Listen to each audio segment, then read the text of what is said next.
Hashtag Doggy People with Phil Lassman. Hello, it's me, and welcome to Hashtag Doggy People, the show about life, love, and dogs. Now, this week we are going to talk about the subject on everyone's lips. We're all concerned about dog theft. It's still continuing to rise, and my guest this week has been leading his campaign right from the very front.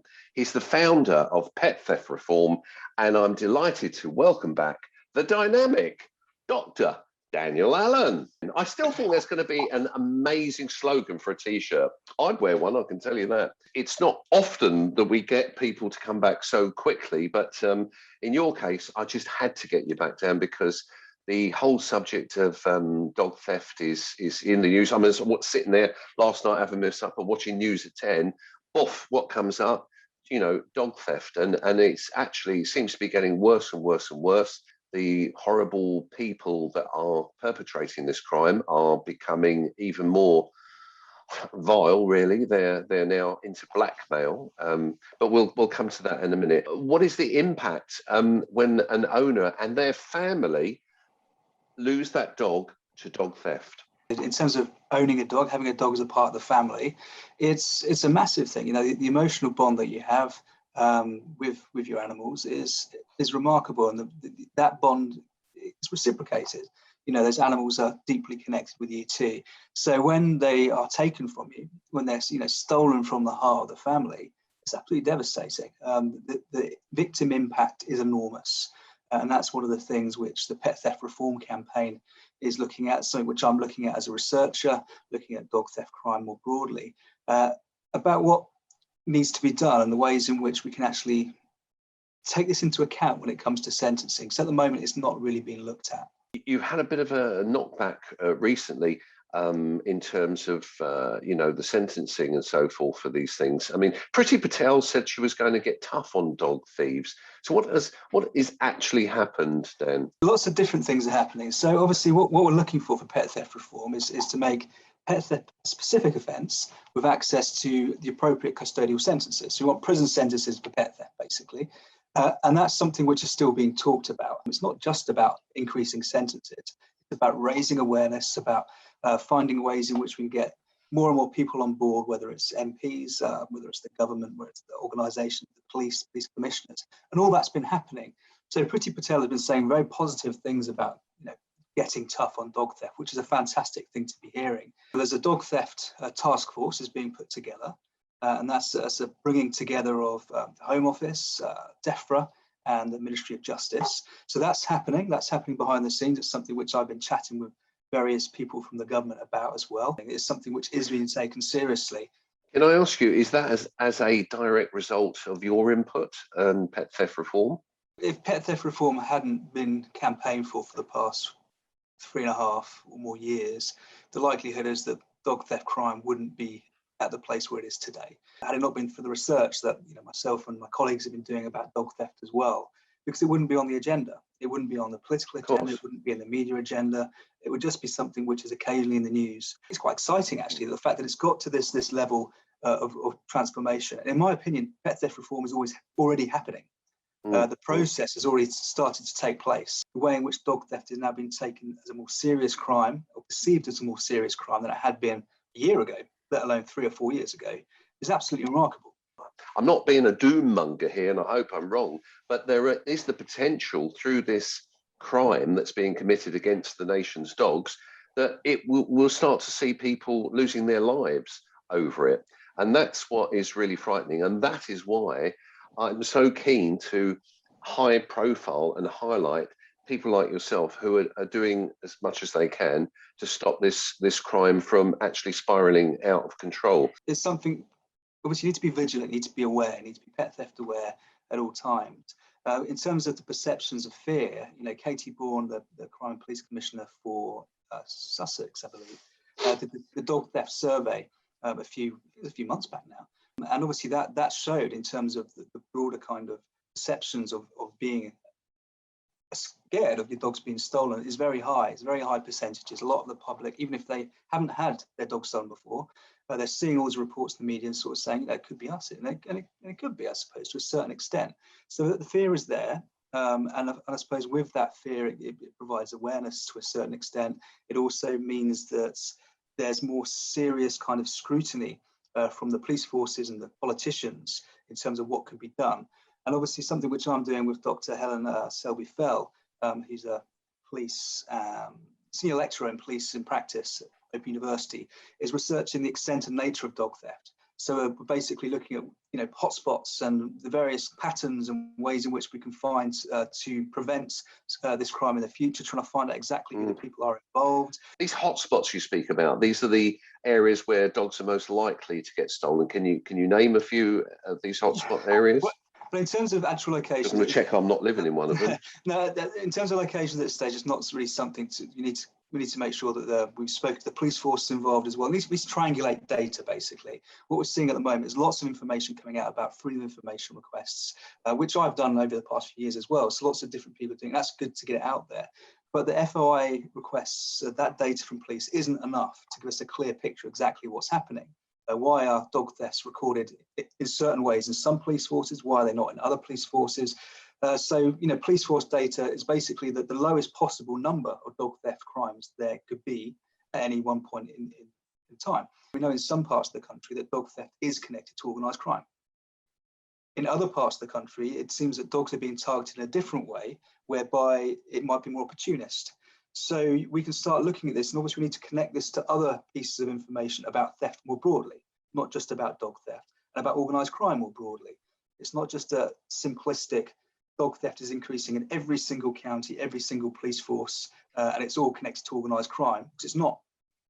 There's a very complex picture. In terms of being scared, thinking about the numbers of dogs and dog owners in this country, it's into the millions, and thinking about the number of crimes which takes place, which is into the thousands, the chance it's going to happen to you is very small. But the impact it will have on you if it does actually happen is enormous. And that's, again, the disconnect when it comes to the current law, the current sentences, and the seriousness of this crime to those who are actually involved. Previously, dogs were being stolen from owners and then sold on. They were being sold.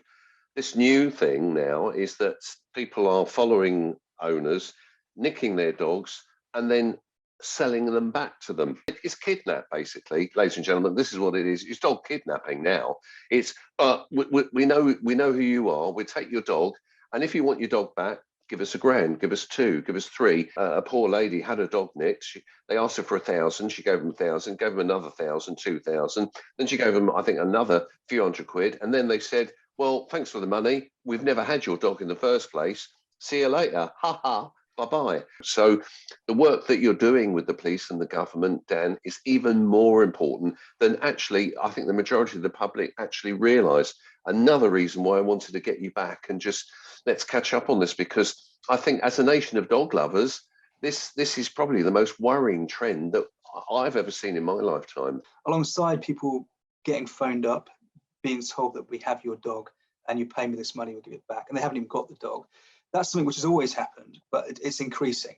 I was speaking to Dog Loss the other day, and they were saying it's the highest, at the moment, is the highest they've ever had in terms of the dogs registered with them, of people being scammed or attempted scams. People going, "We've got your dog." Some people might have their dogs. Some people are legitimately trying to extort money, a ransom type situation. Other people are scammers. And what else is kind of not talked about very often is the fact that on occasions, or numerous occasions in the past, dogs have been stolen. The people that have the dogs then claim the reward. And there's so many different ways in which money is being made.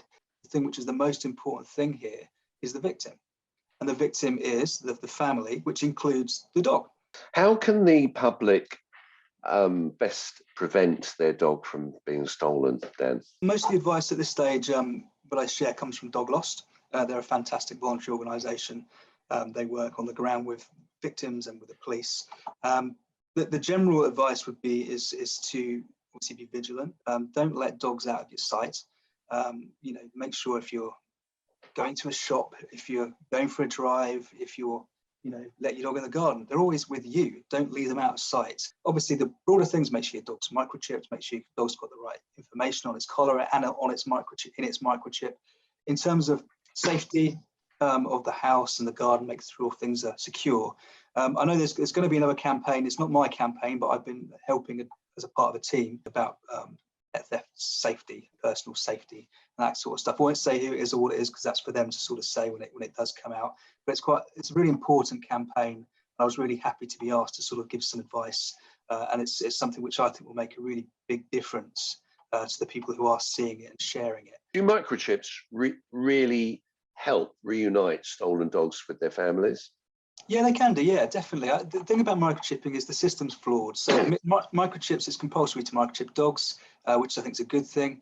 It probably will soon be compulsory to microchip cats. I think that will come in at some point soon. The problem here is obviously the microchipping systems. There's 15 databases at the moment. They don't work together. There's not a centralized database, so that's problematic. There's also the fact that it's only optional or best practice or good practice even to scan any dogs which are compulsory microchipped. Doesn't really make a great deal of sense, to be honest. It's compulsory to microchip dogs, but it's only optional to scan them by authorities. So that disconnect needs to be corrected. So there needs to be that kind of legal obligation for authorities to scan dogs which come into their presence, whether it's at first appointment of veterinary practices or annually. It's authorities who find injured or deceased dogs and so forth as well. All these people should be scanning. When dogs have ended up in puppy farms and they've been abandoned after 6 years, Fern, for example, Debbie Matthews' Fern's Law is very much focused upon that dog which was stolen, bred again and again and again, abandoned, found by a warden, went to a vet, scanned, reunited. 6 years, absolutely amazing. That is the power of a microchip, absolutely amazing. What generally is happening at the moment, this is what we don't like, and this is why Debbie Matthews' Vets Get Scanning campaign is so important, is the fact that on occasion, what generally happens if dogs are being stolen, it's highly unlikely that people that have stolen the dogs are going to take their dogs to the veterinary practice for welfare requirements. They'll be sent to a puppy farm, they'll be sold on, and they'll have people themselves who are doing these things. We've found, in recent months, recent weeks, dogs have been found in raids with the microchips cut out. Now, are these the sort of people who would take their dogs to the vet? No. So the people who go to the vets with stolen dogs are the people who have bought dogs and not known they're stolen, and they become a part of their family, and they're relatively responsible dog owners because they're getting them checked in terms of their welfare.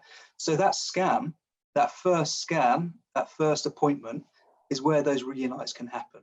Now, if you go there the first time and it's not scanned, you're not going to get scanned again if you keep going to the veterinary practice. So what happens then is that stolen dog, those families still looking, the family who's bought the dog, not knowing at all, are going to have this stolen dog for the rest of that dog's life, whilst the other family is still grieving. What's your gut feeling about the future now with this crime? How do you feel that pet theft reform, can you see a time where we're going to get on top of this and we're going to beat it?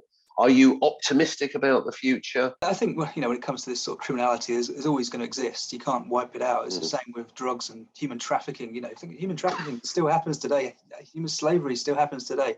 It's ridiculous. It shouldn't. It's absolutely disgusting. But pet theft reform will hopefully reduce the number of dogs that are being stolen, make it a less attractive crime. And one of the things we've always been talking about is in terms of making it a specific offence with higher custodial sentences. So prison sentences for pet theft, that's what we want. And obviously the increase in sentences alone isn't simply what we're asking for. They have to get caught. If you're going to say you're going to have a 100-year sentence to go to prison for stealing dogs, people go, well, that's a long time, but there's a less than 1% chance they're going to catch me. And it's going to go to court. So how things are at the moment. So obviously the whole system, the whole process has to change. And that's what pet theft reform has been about. It's been about raising awareness, which we've done. It's about getting on the political agenda, which we've done. It's about getting conversation and dialogues to take place between the different parts of government, which we've done. It's about getting these people working together to find some kind of solution, which is happening. The policing has started to happen.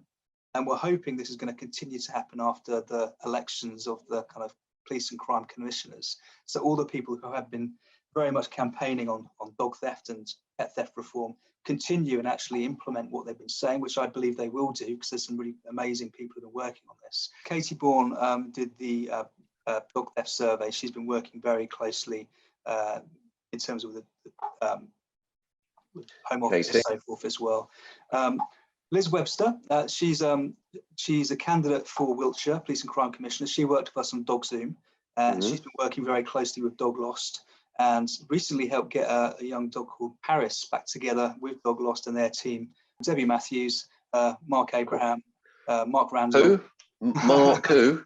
I think I've heard of him. I think I know who you mean. Other really important people have been obviously the politicians. We've got Gareth Johnson, we've got Tom Hunt, we've got Siobhan Bailey, Ian Duncan Smith, Dr. Cameron from AppDog and Scottish National Party.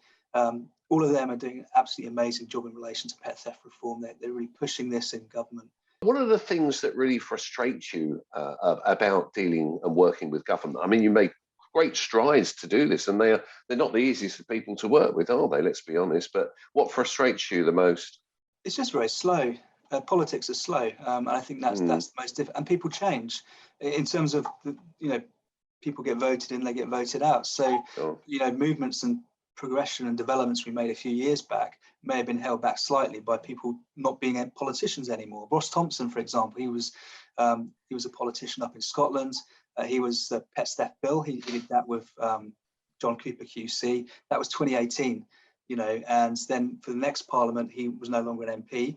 So, there's continuous movement and change of people you actually have to deal with. People who are at one moment in one part of the government and then another part of the government. Why do signing petitions make such a positive difference?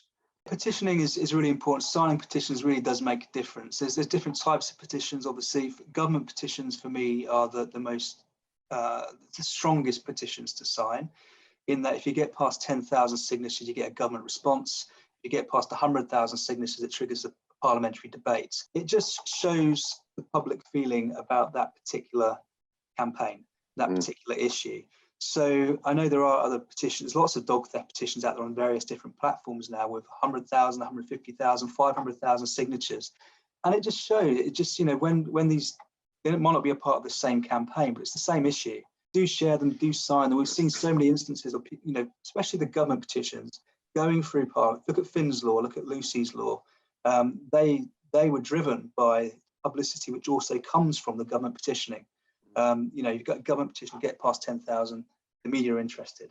Ricky Gervais shares it. Amazing. Thank you, Ricky. He's shared and he's helped us a lot as well. Again, the media are interested. Godlike figure. Indeed, Ricky. And that's the thing. The media is interested again. So the petitions also become like a pivotal point, which people kind of revolve around. And it's really useful. So definitely do sign them. How's your dog, by the way? How's your lovely little doggy? There he is. He's asleep on the sofa. He's fast asleep, bless him. Again. Yeah, What's his name? He's Rupert. He's almost 10. He's a big lad. Yeah. He's still got a bit of energy in him. So dog lovers v non-dog lovers. What are the main differences in your opinion? It's all about personal experience, isn't it? I used to be scared of dogs when I was a kid. And then you said last time, the first time we met, And as time has gone on, it's just transformed. I don't know, because you always say it was a divide between dogs or cats. It's obviously not that simple, but I don't know. I think I've had cats in the past, but I prefer dogs. To be honest with you. But now, Dan, you've seen the show before. It is time to ring my humongously large bell. What we want to do, Dan, on the show is, we're very proud and very grateful for the work you're doing.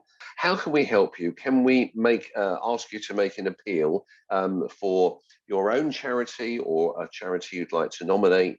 The camera is yours. 30 seconds. Do your hair, makeup. It's all done. Go for it, Dan. The organisation that I want to sort of shine a light on are Dog Lost. Absolutely amazing voluntary organisation. They help bring together missing and stolen pets with their families. They've been doing this for such a long time. They don't get as much, I suppose, credit as they deserve. They're absolutely fantastic. Jane Hayes, Wayne May, Justine Quirk, Karen Harding, and many, many others, all a part of that team. They deserve as much help as they possibly can get. There's a link on the Pet Theft Reform website in the call to action part. If you want to donate some money to them, please do. Pet Theft Reform don't accept any money whatsoever. So the charity or the organisation that we're supporting, they're not a charity, is Dog Lost. So please do support them. Check out their website too. Just Google Dog Lost, you'll find them. Absolutely amazing. So please do help them, who help so many other families. I couldn't let you go without asking you one final question, though, Dan. Bit personal. When are you getting married? Yeah, it'll be, obviously the pandemic's still oh, the pandemic, of course. Yeah, we'll keep that going for another 12 months. Dan, thanks very much indeed once again for coming back on the show. It's such a serious subject. It's at the forefront of everyone's mind. That's why we just had to get you back and catch up on it all. Please keep doing what you're doing. We're all, right behind you. We wish you every success for the future.